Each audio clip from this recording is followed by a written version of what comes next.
Thanks for joining me again. It's good to have you back on the channel. So I want to start with what happened today, the Tokyo Marathon. So Rosemary Wanjiru, if I'm pronouncing that correctly, she wins the Tokyo Marathon today.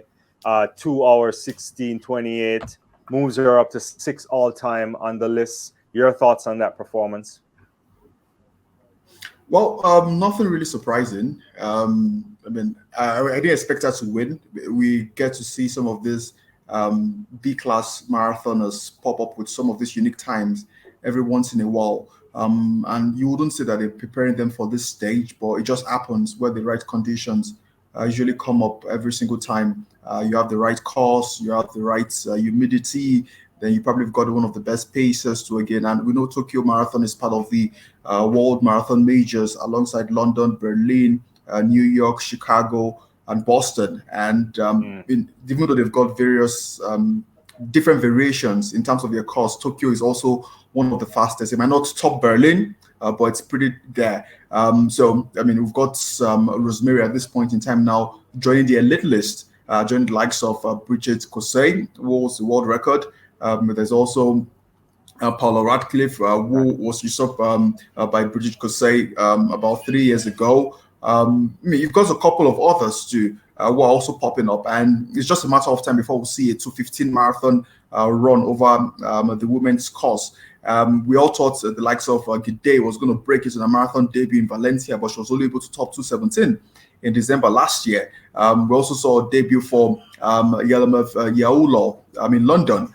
In the fall of last year too. She also clocked 2:17, was the fastest debutant before Gide was able to usurp her too. So we've seen in the last 2 years a huge fall, in terms of the times that women are running. Radcliffe set a world record in 2003, and it took us almost 15 years before we saw Bridget Kosgei break the world record again. And between 2019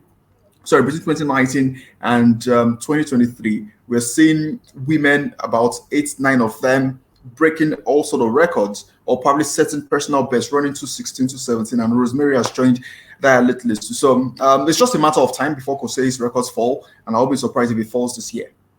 So what are your thoughts on this? I'm going to get controversial. Do you think it's the shoes? What's going on here? Why are we seeing so many women approaching 2:16 and probably better? Hopefully better. It has to be it has to be the shoes. You also cannot completely rule out performance enhancing drug, and I'm very careful to say that because we know Kenya is on the A list for World Anti-Doping Agency. Last year they had serious issues with it, so I'm tempted not to say that, but majorly it has to be the shoes. Athletes are running faster. They're developing new ways to ensure that they maximize their performances. People are throwing farther. People are jumping higher. So it's just a human phenomenon. Over the years, world record would fall, but this time frame has seen it fall drastically. So I think it's the new Vaporfly shoes. People also want to attribute that to Eliud Kipchoge breaking the world record last year in Berlin, also doing 1:59 in the 1:59 News Challenge in 2019 too. So I think that's the major reason. So yeah, no, I was impressed by it, and excited for road racing, because I think track and field is in full swing now. We've seen a lot of stuff happening outside. The European Indoor Championships currently underway, ending in a few hours from now, and I'm going to get into some of that as well. But maybe let's switch to a field event and talk about two things real quickly here. So I don't know if you saw earlier this week, Jeswin Aldrin from, if I'm pronouncing that correctly, from India. He broke the national record in the long jump, 8 meters 42. So that is, to me, it's important on a couple of reasons. One, obviously, it's an outdoor event, so I'm happy that I'm seeing an 840 early, which could be a signal that we might be getting a lot of big jumps later on. But it's also, I think, important to think about what we traditionally think about as nations that are not traditional track and field powerhouses, putting forward some strong athletes. So your thoughts on that? Did you see the long jump, and were you impressed by it? I think I mentioned the long jump last week, where I said I've not been impressed with of all the events, field events and track events, it seems to be the one that's stagnated. In fact, it's dwindled in terms of competition and performance since Juan Miguel Echeverria leapt to about a windy at 8 meters or 9 meters. Yeah. That was about 3 years ago. And since then, it's just been some basic 8.3, 8.4, and the off. We did see an 8.6 from the Jamaican Tajay Gale at the World Championship. Tajay Gale when he won in, yeah. But I mean, that I wouldn't say it was a one-off. He got injured, and we couldn't see what he could do again. So, like I said, we've seen 8.6, 8.5, but it's not been consistent. It's not like the days of Carl Lewis, Jonathan Edwards, and some of the greats doing 8.8, 8.7 consistently, and we knew this was like a proper fight. Even the world champion, world indoor champion, Trogos, who just won the European Championship, the Greek, also just won with 8.3 meters at Tentoglou, won with 8.3 meters a couple of hours back in the European Championships. So for an Indian to come through and do an 8.4, I think that's pretty good. They are already taking their strides with athletics now. Neeraj Chopra has said that's precedent already in the javelin, so it's just a matter of time for them to keep on encouraging more athletes to come out and take track and field seriously. And we're already seeing with the field events from javelin now, it's the long jump. Potentially we'll see them in the high jump too again. Who knows? They could break barriers in the sprint. Yeah, we'll see. Yes. So I want to follow up on this, and I guess I know where you're going with this. So I guess you're not particularly impressed by Tentoglou's 8 meters 30 today to win the men's long jump. You want to see bigger jumps indoors, yeah? Not at all. Not at all.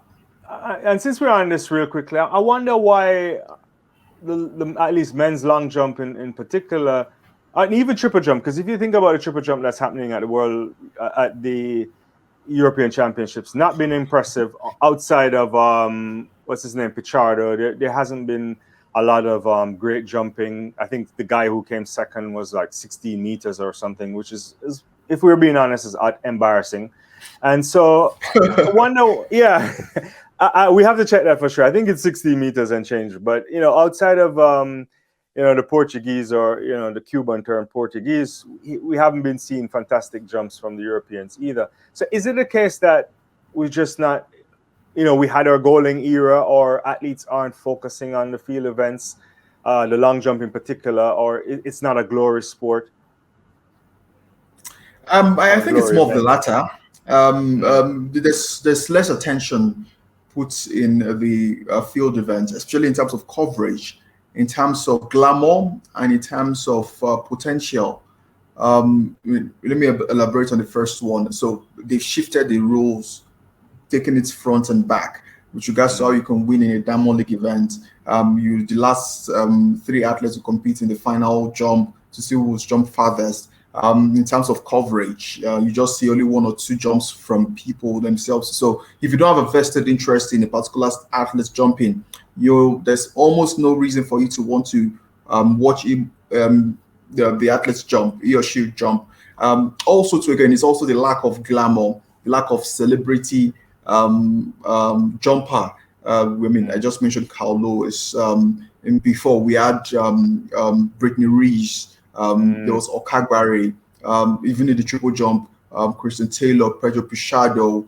You could see competition coming through every single time, but now it's just bland. Now, I'm pretty open. There's that woman from America that uses the cowboy hat. What's her name? Davis? Is it Davis? She brought a bit of glamour, the one that got married to the amputee. Tamara Davies, I'm trying to recall her name, I can't recall. Yeah. But they brought a bit of glamour to that, no doubt. But in the end, the coverage also matters. So it's a combination of all of these factors. We see the men's shot put. Absolutely, it's the most watchable field event till date. Maybe the high jump too, with the Qatari world and Olympic champion, Tamberi, and you could see glamour, you could see the competition going into the tight jumps at the end. It's not just a one-off where somebody wins with his first jump and the competition is over itself. Bashim, thanks for reminding me on that. So I think a whole lot still needs to be done. In the end, I think we mentioned it like 3 weeks ago, in terms of the coverage of the sport. What athletics still needs to do more? Do they separate track from field? How do they ensure that the coverage gets global outside world championships and Olympic games? It's something that's serious, really, except the fanatics and the purists of the sport who follow it religiously. Most people wouldn't know, really. And I think that's what it boils down to, and people lack interest in it. So how many jumpers or long jumpers or triple jumpers can get $100K as a true shoe contract right from college? It's almost never going to happen. But it takes time, and you also have to ensure that you give them that sense of belonging. I mean, if marathoners can get big shoe contracts, if sprinters can get big shoe contracts, I mean, same thing for some of the field events. I mean, I'm sure Bashim's shoe contract will probably be up there, up the roof. Same as Rand Krauser too, but you can't really say the same. Mondo, maybe right? Christian Taylor. Same thing with Mondo. So maybe a Christian Taylor, maybe Pedro Puchado, but I mean, see the sort of celebrity status Mondo has brought to the pole vault. People are watching it now. So it's a combination of this fact, but the fact that we need more, not necessarily celebrity jumpers, but more class jumpers, also combining with the fact that we need more coverage in the sport for the long jump and triple jump. And I think it would get better in no time to come. No, I definitely agree with you. I've complained about this a lot in terms of not getting a focus on the jumps or explaining it in the way that the regular people can like. And, it's just a sad situation. We have to deal with reality as well, that for amazing jumpers to be heralded, they have to come with something that's special beyond just their talent. They have to transcend. And I guess that's the unfortunate reality of being in track and field. But I want to go back again to the women's 60 meters. So the world indoor champion Mujinga Kambundji won 60 meters in a championship record of 7 seconds flat.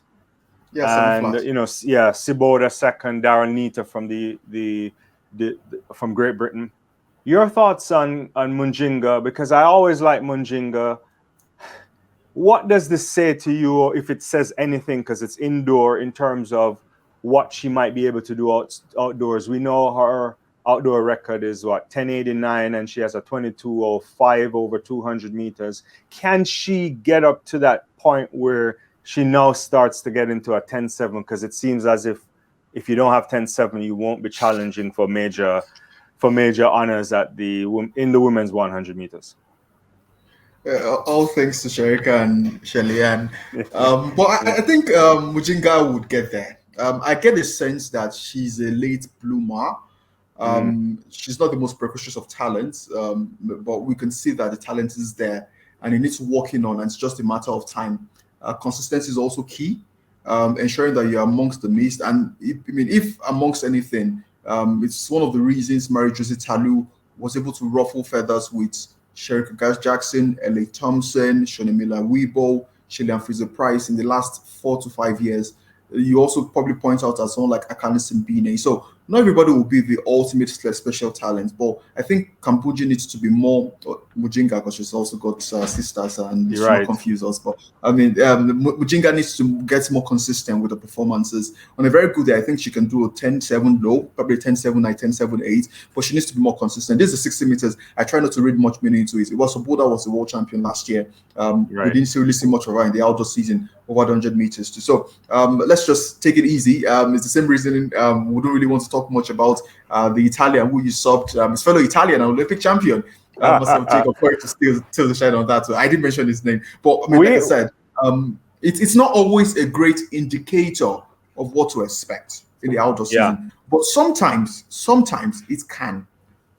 A case in point, Noah Laos, Femke Ball. You can almost see for sure that they will do something special this outdoor season. Castellvalum, I watched his outdoor race, and I still don't think if Dos Santos was fit and ready to go this year, was going to beat him. He would be ready. You could see him. So I'm just citing those instances and kind of using it to compare what we saw with Kambundji yesterday. And I don't honestly think she would ruffle feathers with the big girls this season or when the outdoor season kicks off. All right. Yeah, you've given me a lot to think about there. I'm going to circle back on some of those other athletes. Yeah, I mean, I would love to see it. I know 100 meters is going to be tough, but I think she's there. Whether she can, yeah, I think she's good enough to get into the final. I don't think that might be a problem, but who knows, right? It may, yeah, who knows? But you brought up Marcel Jacobs and I guess Ceccarelli winning the title in Istanbul, what, in a time of what, 6:48 seconds. I don't think that means anything for him because his times have not been spectacular by any sense. But I don't. He's never even broken 10 seconds, right? And so maybe this is the year for him, but I don't know. The problem I have with that race yesterday, and your thoughts on this: why did Lamont Jacobs show up for the final? Because I saw him in the semifinal, and he clearly injured himself, and then he comes with some form of a strapping into the final. Who runs the 60-meter final, even if you're not? I can understand if this is at the World Championship and you want to make sure you get a medal. This is the European Indoor 60 title. It's a meaningless title in the grand scheme of things. Meaningless to the extent that we have a World Championship in August. What is he doing there? Okay, the curious case of Marcel Jacobs. I think I would cite to what Michael Johnson tweeted yesterday. He's not going to be the first world-class athlete that has managed injuries. So, but it's also not fair to compare injuries. Both the greatest of all time managed scoliosis, and he was able to come out and do well. So he's about managing his body well. So you hit the nail on the head when he said there was almost no points coming out for the final. But I mean, it's almost becoming one too many. Recall he missed out on the semifinals at the World Championships in Oregon because of the same issue. So you became the Olympic champion and suddenly you're pulling out of races. Finally won the world indoor title last year in Belgrade, defeating Karsten.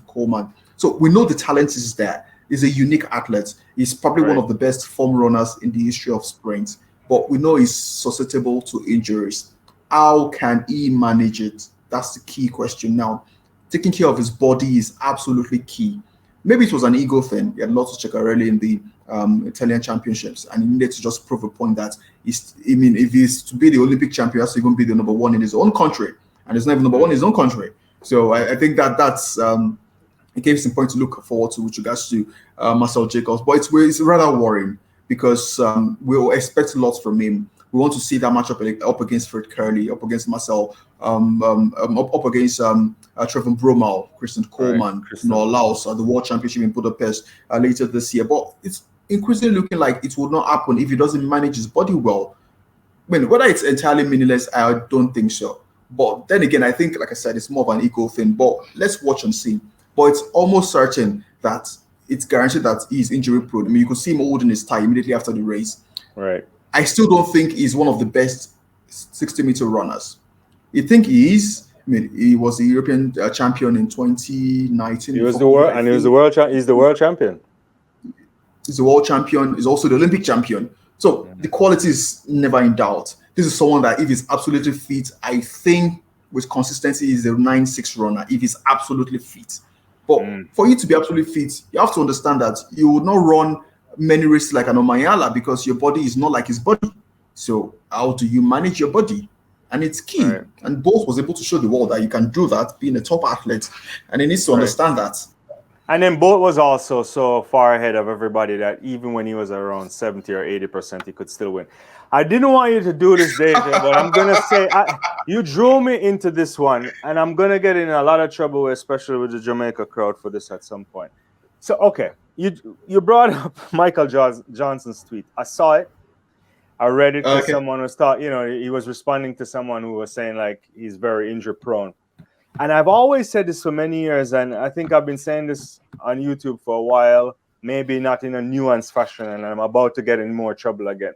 I always say greatness is longevity. Greatness is competing with problems because every athlete has injuries. How do you manage it? Tap into what works for you. How do you train better? Maybe I can't go hang out anymore. Maybe I have to change my diet, my style, my lifestyle, everything. And I say this now, and I'm going to get in a lot of trouble, but let's go ahead. This is why I have said that when I make my proclamations that that Shelly-Ann Fraser-Pryce is the greatest 100-meter record, the greatest 100-meter woman athlete ever. Well, obviously the records are there for sure in terms of the medal, but I also talk about her consistency, and only twice really she's ever been injured. Once in 2016, and she still found her way on the medal podium. Then Elaine had that fantastic season in 2021 in Tokyo. And I bring this to Elaine, and I said to myself, Elaine has managed to do something which is so spectacular. Back-to-back 100, 200, intervening years, nothing. And there's always the point of the Achilles, the injuries, all of that stuff. But her talent is out there as well. And so I'm saying to myself, there is something that they haven't figured out, or whatever they figured out for 21, 16, and they didn't. It took them from 16 until 21 to figure it out. And had Olympics come in 20, I don't think she would be ready. So those things go against you, and it's the whole package, And then the Elaine hive is like the beehive. They're gonna come for me right now, but you cannot. If you don't figure that part out, I look at you in a way where I feel sorry for you because I don't want anybody to be injured, but it's not like a burst hamstring or something. And sometimes it's these niggling injuries or long-term stuff that you have to now figure out how to manage so your greatness can still shine. And I think she's somewhat there, especially outside of the Olympic years. But I don't know. I'm going to get in trouble for this. No, I think you're right. Especially with the stance with Shelly-Ann Fraser-Pryce. I think she's the greatest female sprinter of all time. We could argue that every single day of the week and twice on Sundays. But and some of the criteria that I used to judge a world-class sprinter, a world-class sportsman, is consistency over a long period of time. And everybody, like you mentioned, goes through all sort of problems, injuries, personal issues, but you still have to find a way of overcoming them, because people only see what you do on race day, and that's how they judge you. Nobody sees what happens behind the scenes. You're a sportsman, you're paid millions of dollars every single year to ensure that you entertain people and perform at optimal level. And you have to be able to do that consistently over a long period of time. So whatever happens, not that we are inhuman and we're not trying to understand that you're a person or you're a human being, you have some personal issues, but we will judge you from the lens of a sport person and how you came into our eyes. And until you perform consistently, it would always be that dent on your career. And then people can have different say about that. But I think that's one of the reasons, or one of the things that stands Shelly-Ann out. Now, does that take anything away from Ellen? Definitely not. Is she compared to Shelly-Ann, is she as consistent as Shelly-Ann? Definitely not. She's also had her own fair share of injuries, but it's like comparing apple and oranges. It's not exactly the same thing. Shelly was already winning Olympic medals in 21, 22. Ellen did not really peak until probably 23, 24. She's had off years with injuries too. She's struggling. So it's not always fair to compare athletes or sprinters directly. So it's also not fair to judge them on that same line. But in the grand scheme of things, if we say Bolt is the greatest sprinter of all time for some particular criteria, did not mean that he did not have issues. He probably had more issues than some of his competitors, but he managed them. He's had his own fair of disappointment. The false start in 2011, his scoliosis, his partying, his unwillingness to want to train. Because it was that big and great, that we knew all of these things, but every other person is going through his own fair share of problem. Myself, Jacobs is a case in study too. Fred Curly had to drop down from the 400 meters to 100 meters. That is Wood Vernica, who also had a freak injury when he was playing rugby. He's not been able to get back to his pristine shape. So everybody has got his own issues. Nobody is immune from them, and they are not exactly the same thing. But in the grand scheme of things, we only judge people by their consistency, how you churn out good numbers every time you compete, how you entertain people, the medals you win. And if you do it over a great, everybody knows that there's a time frame to competing. So with how sport is now, you probably give it a time frame of 8 to 10 years. And Shelly-Ann has already even exceeded that, over 10 years. Yeah, she's on borrowed time, long time. That says it all. Yeah. Borrowed time. I keep saying, and I'm saying it, like what Shelly-Ann Fraser-Pryce is just stunting on them right now, because there's nothing, she could walk up into, Budapest. Yeah, she could walk to Budapest and run back way, and we wouldn't, and it would not do anything to the legacy right now because it's just way, way, way good, you know. So, that's all I have to say. On the final note on that, Yeah. Sorry, on the final note on that, I think one of the reasons people doubt her in a way, which I think there are very few people, is and I learned this from football. You always judge an athlete based on the spectrum you've seen a greater athlete. So Usain Bolt was priding himself as someone that went undefeated, basically all through at major championships. It dominated people. Even when it came close to losing, he still won. And it all came to an end in 2017 when he lost. Now, for Shelly-Ann, there were those off chances and off days, maybe except the last year, where she got beat hands down by Elaine Thompson. Not beat, but got beat hands down in the 100 and 200 meters. We saw that in Tokyo. We saw that in the 200 meters too last season. So, as a sprinter, Usain dominated the 100 and 200 meters for like 5 years. He never lost a 200 meter race. So you could see that. So because we had raised the bar so high, we're thinking someone also doing something as great as Shelly-Ann also doesn't deserve to be mentioned in that same breath because Usain raised the bar this high. Yeah, but I tell you, there's not a single person on the planet that's close to Shelly-Ann in terms of trying to accumulate those medals right now. Where are you going to find time for 5 world championships? No runner right now that we can identify. Guess what? I don't think Usain. Okay, I mean Usain won more than 5 world championships because he did it. Yeah, over but the I'm talking about in the 100 meters, right? Like she has more 100-meter titles than anybody else, more 100-meter medals than anybody at the Olympics, man or woman. Because she has 2 golds back to back. She has the bronze from 16 and the silver from 21. Nobody's in that kind of category, right? I mean, I'm not trying to, obviously I love Shelly-Ann Fraser-Pryce. People know that but I love Elaine, and I think Elaine is the only one that could have done something to catch the record. But when you don't do anything in the World Championship years, it's beyond her right now. Maybe she could get back and probably, if she won this year, go to Paris and win. That would be fantastic. That would be 3 in a row. That's Usain level, right? And that would probably take you up to another notch. But if you're talking about let's build all of these medal halls here, I don't see anybody that can do it. It's the same way when I say that if someone were to take the Usain Bolt world record, fine. Records are not yours.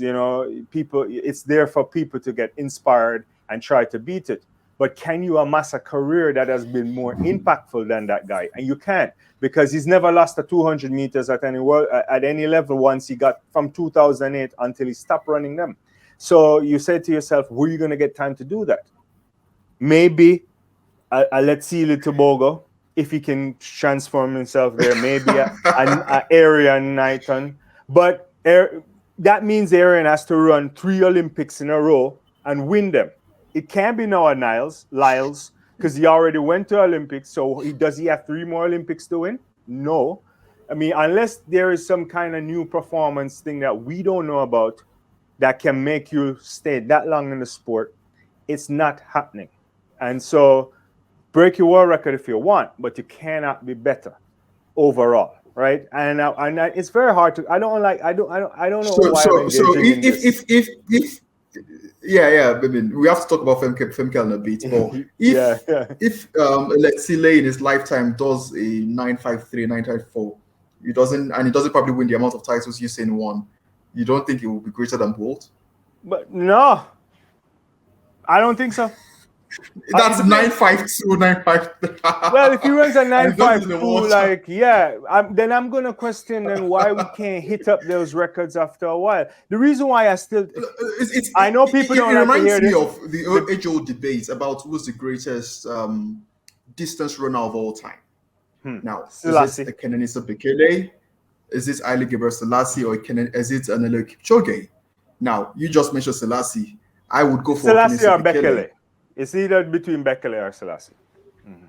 I mean, but most people say it's Kipchoge, because if you want to talk distance running, the ultimate and the most difficult one is marathon. Now, they'll give you criteria. I don't buy that, but go ahead. He has broken the marathon record 3 times. Like that is, it's literally the same way.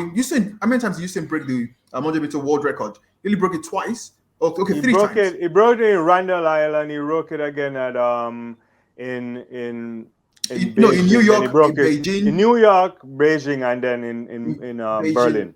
In Berlin. So he did 3 times.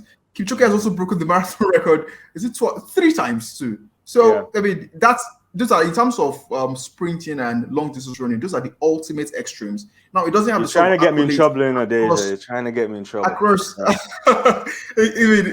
so I'm just trying to give you comparisons. Like if you're looking at across distance running, from cross country to running on the track to running on the road, Kenenisa Bekele definitely trumps Eliud Kipchoge in terms of medals. He won the junior race, senior races consecutively at cross country. Also won Olympic titles, world titles.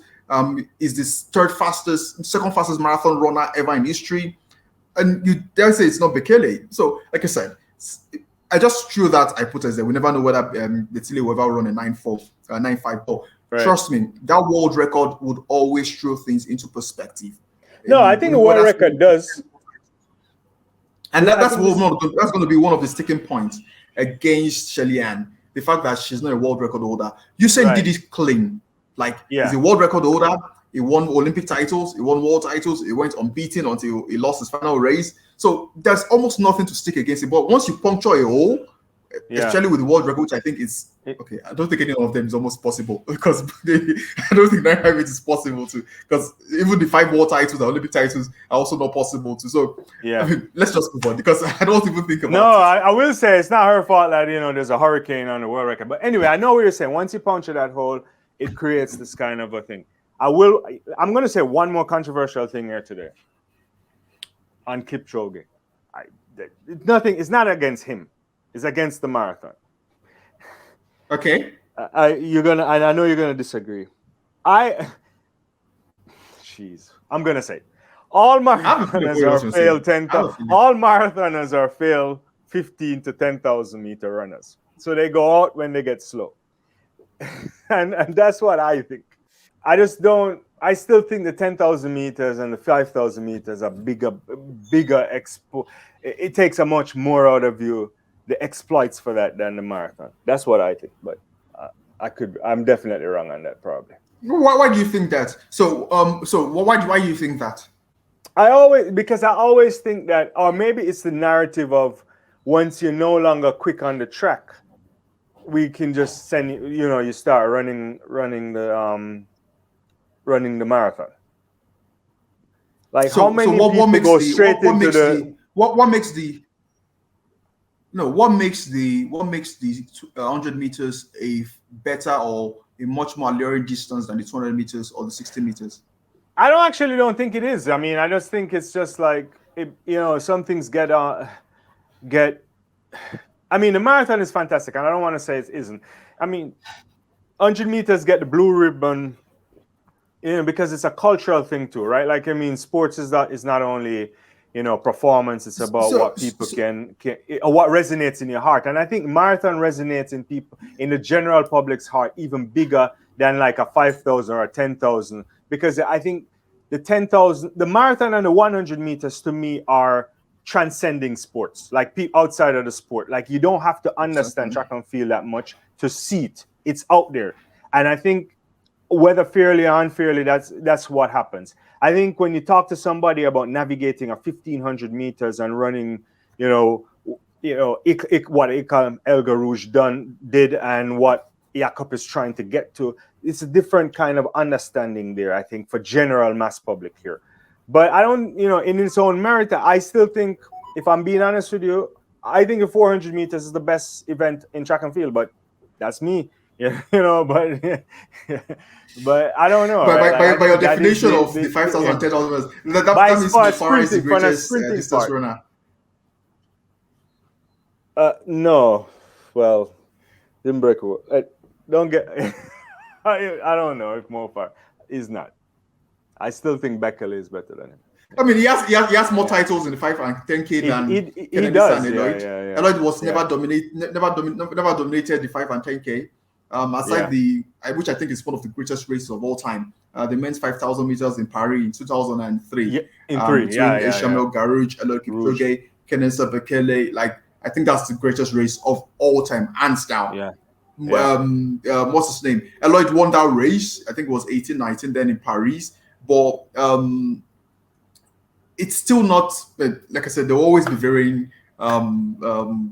opinions with regards to that. But I think obviously the marathon is the ultimate. But you also have to be consistent over so the same half marathon, 10,000 meters, 10 kilometers, which I think it's one of the reasons I think Elizabeth Gidey is on the path to being the greatest, not just sprinter, greatest runner of all time.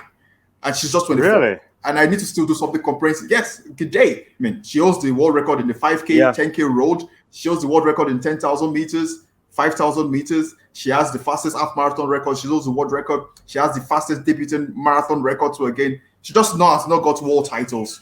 She won the 10K, 10,000 meter titles in Oregon.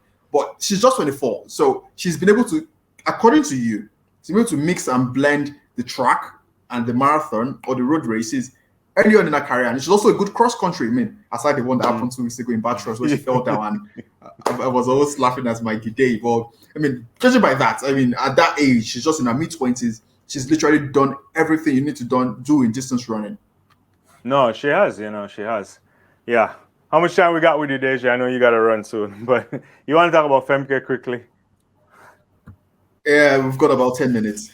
All right, let's talk Femke. We've got about 10 minutes. Let's talk. I put up a piece on Femke yesterday. Yeah, I haven't read. Yeah, let's talk Femke. Say Femke for me. Tell us about this. Yeah, I haven't published it yet. So I tagged it how she's closing in on Sydney McLaughlin's stronghold in the women's 400 meters. Now, we made mention of how the indoor season is not a great indicator of what to expect, but this is off the cuff, and she kind of like belies this analogy. And it's just obvious. And she said it in some of her after race interviews, especially after the 500 meter world record, when she became the first woman to run inside 1 minute and 6 seconds. And by the way, that's also when she broke the 400 meter indoor record, which was the oldest world record in history. I think it was 41 years old in track and field. Now it's the 800 meter world record too. So that said, I think we've had this conversation.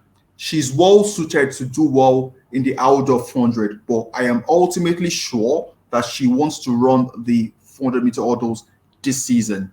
Now, compared to her major rival, Sydney McLaughlin, she prefers to burn herself out and lead it up into the world championships. She ran about 5-6 Diamond League races, a couple of even world gold tours aside Diamond League races.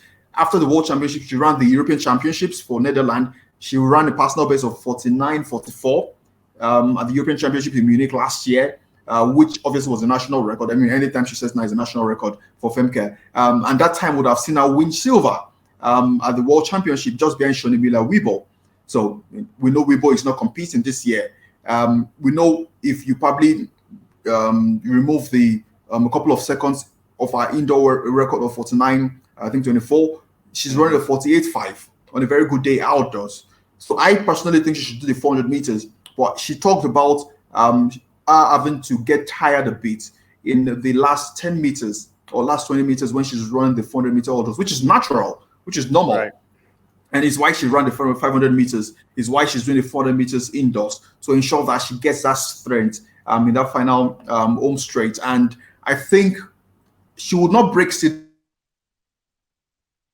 close. It's a bold statement. I think her PB is about 52.08. She will definitely run a 50. Well, a 50? A 56.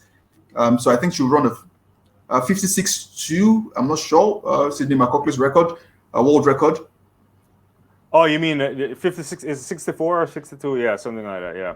Mm-hmm. Yeah. So I think Femke will do a 59, a 58. But would it give her fulfillment? Not necessarily. But I think she wants to win the world title. Would it be enough to beat Sydney? That's also the $1 million question. So she's caught between having to run against Sydney McLaughlin at the World Championships or almost a guaranteed 400-meter title. I mean, if she wins the 400-meter world title, would it be less of a world title than the 400-meter or those which we know is a signature event? I mean, people always throw that in there, whether I like it or not. They say she's chickened out, she's scared of Sydney, and she had to go run the 400 meters. The fact that Shone is not around, Sawa, Idnasa is just coming back from a drug ban. People always find, I mean, the naysayers will always find ways to puncture some things, but these are all speculative. We don't know entirely, but we can always predict the future. But based on what she has done now, it's almost guaranteed that Femke Ball will do something astonishing in the outdoor season, either over the 400 meter or the 400 meters. All right. No, you make some good points. So yeah, world record is 50.68. I agree with you that she should probably run the 400 given what's going on. But I also equally agree that if she ups to run the 400 and McLaughlin runs the 4 hurdles, then people would say she's hiding. But I don't think Femke can have her cake and eat it. The only way to face this is to find whatever race Sydney's running in and be there. Last week we spoke, or a week before, I was saying, can she get to 51.5 or below? And I think you were like, not so sure. Now you're saying she can run 50. So you're saying she's going to run like 50. I am sure now. Why? Yeah, I'm sure now. Femke's training is like a distance runner to me. She's always running on every event, everywhere. Exactly, I mean, always running. I know she's young, but come on. I mean, I don't know. This is going to be great. All right. We'll see. I mean, I agree with you. I think their calculated background training has worked tremendously for her. And I would love to see her match up with Sydney and see what can happen. Because if you're Sydney McLaughlin, I don't know if you're worried, but you have to be concerned that whatever I'm doing in training, I got to step up my game because I cannot allow her to beat me. I don't think they're worrying. I don't think they're worried, but they're watching. I think they're watching. All right. Last thing before we get you out of here, because I know you got to run. Nafi Thiam. Last week I asked you about, or a week before, Anna Hall breaking the American record. Now, Nafi rather, sorry, I'm screwing up her name. Nafi breaks the world record in for the pentathlon. What's it? 5,055. Ridiculous. She's a freak of a nature. She is really, and I think she's a victim of the non-popularity of the pentathlon or the heptathlon. And that's because it's combined event, and it means that you are jack of all trades, master of none. And in all of those events, can she compete with some of the best there? And what our sport has tried to promote is you have to be the ultimate best in a particular event.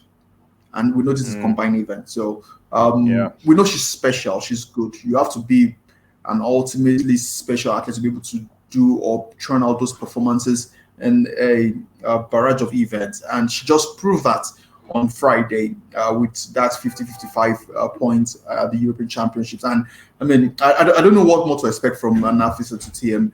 Maybe she's just focused now on a single event, maybe the ideal.